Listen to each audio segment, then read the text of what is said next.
બાળમિત્રો, આજની આપણી વાર્તાનું નામ છે ચાર લાકડીની વાર્તા. ગંગા નદી જેની બાજુમાંથી ખળખળ વહે છે, નાના મોટા વન્યજીવો જ્યાં આંટાફેરા કરે છે અને સૂર્યના કિરણો ક્યારેય પણ જમીનને અડતા નથી, એવા ઘનઘોર જંગલની આ વાત છે. આ જંગલમાં રહેતી હતી ચાર લાકડીઓ, એક કઠાણ, એક પોલી અને બે જોડકી બહેનો, ચારેય પાકી બહેનપણી. કઠણ લાકડી ખૂબ શાંત અને સમજુ, પોલી લાકડી નાની હતી પણ ડાહી બહુ, અને જોડકી બહેનો તો ખૂબ જ તોફાની. તેમનું તડ તડ તડ આખો દિવસ ચાલુ જ હોય. ચારેય બહેનપણીઓ બીજી બધી લાકડીઓને જુએ અને વાતો કરે. એક વખત કંઈક જુદું બન્યું. પવન જાણે ગાંડો બન્યો હોય તેમ આમથી તેમ વીંઝાવા લાગ્યો. ઝાડ પરના પાંદડા ઉડી ગયા, પંખીઓના માળા ટપોટપ પડવા લાગ્યા. ઝાડ બિચારા જ્યાં સુધી ઝીંગ ઝીલી શક્યા ત્યાં સુધી ઊભા રહ્યા, પણ પવન એવો તોફાની હતો કે આખા ઝાડ મૂળથી ઉખડી ગયા. આ બાજુ ચારેય લાકડીઓ જે ઝાડ પર હતી એ ઝાડ પણ પડી ગયું. ચારેય બેનપણીઓ એકબીજાની સામે જોઈને બેસી ગઈ. દીદી, આ શું થઈ ગયું? હવે આપણે શું કરીશું? નાનકડી પોલી લાકડીએ પૂછ્યું. કઠણ લાકડી બોલી, ભગવાને આપણા માટે કંઈક સારું વિચારી રાખ્યું હશે. આપણે ભગવાનને પ્રાર્થના કરીએ, તેઓ જરૂર આ મુશ્કેલીમાં આપણી મદદ કરશે. ચારેય સાચા મનથી ભગવાનને પ્રાર્થના કરી. હજુ તો પ્રાર્થના પૂરી થઈ ત્યાં જોડકી બહેનોએ ચીસ પાડી. ત્યાં જુઓ!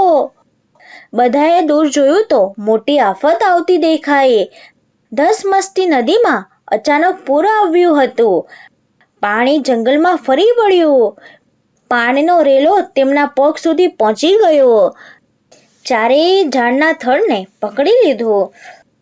પોલી લાકડી બોલી, આમાં ભગવાને આપણી શું મદદ કરી? ઉલટા આપણે હેરાન થઈ ગયા. ત્યાં તો કઠણ લાકડી કહે, ભગવાન ક્યારેય આપણને દુઃખી કરતા નથી. તેઓ જે કાંઈ કરે છે તે આપણા સારા માટે જ હોય છે. કલાકો વીતી ગયા. ચારેય લાકડીઓ ઝાડના થડની સાથે ક્યાંય સુધી પાણીમાં તણાઈ રહી. ધીમે ધીમે પાણી ઓસરી ગયું. થોડે દૂર કિનારો દેખાયો. ચારેય લાકડીઓએ રાહતનો શ્વાસ લીધો. કઠણ લાકડી બોલી, ભગવાને આપણને કેવા બચાવી લીધા. પોલી લાકડી કહે, હા, પણ હવે શું? જો આમને આમ અહીં પડ્યા રહીશું તો ખોવાઈ જવાના.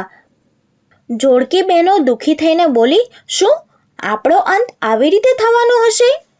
પોલી લાકડી બોલી, વાત તો સાચી છે. આપણા જીવનની સાર્થકતા શું? કઠણ લાકડી કહે, જે ભગવાને આપણને બચાવ્યા તેઓ હજુ આપણું ધ્યાન કેમ નહીં રાખે? આપણે તેમના આશરે રહીશું તો જરૂર તેઓ આપણું સારું કરશે.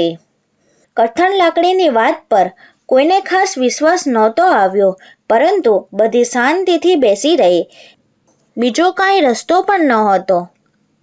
ધીમે ધીમે સાંજ પડી. નદી કિનારે આવેલા આશ્રમમાંથી એક ગુરુજી બહાર આવ્યા. તેમણે કિનારે પડેલી આ ચાર લાકડીઓ જોઈ.